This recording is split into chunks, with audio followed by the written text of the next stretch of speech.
Oerdijs is de druk werken om de kandeler te installeren. Maar wat is dat Chanukka-feest nou krijgt? Het is een feest van 150 jaar voor Christus al begonnen. En elk jaar vieren de Joden wereldwijd dit Chanukka-feest.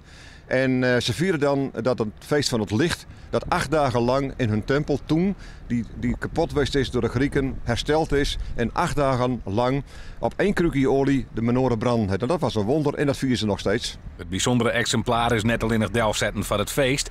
Het is ook als stiepe bedoeld voor het Joodse volk. Omdat wij om ons heen zorgen dat er toch weer steeds meer Jodenhaat groeiende is. En wij zorgen zo dat het Joodse volk het volk van God is en dat moet ondersteund worden. Dus slaagt het net om de Chanukka een weekenlang steen te litten. Nee, we laten hem dus staan morgen en woensdag nog en dan gaat hij donderdag vroeg, donderdagochtend gaat hij weer voort. Dan is het klaar. Want? Ja, daar komt de markt, hè. Daar moet je ruimte voor maken, die gaat deur. Je moet eten en drinken, dus dat gaat weer deur en dan zijn wij klaar met het feest. En dan breken we maar af. Het doel is om de kandeler na deze weken naar Israël te brengen, zodat hij daar permanent steen kan.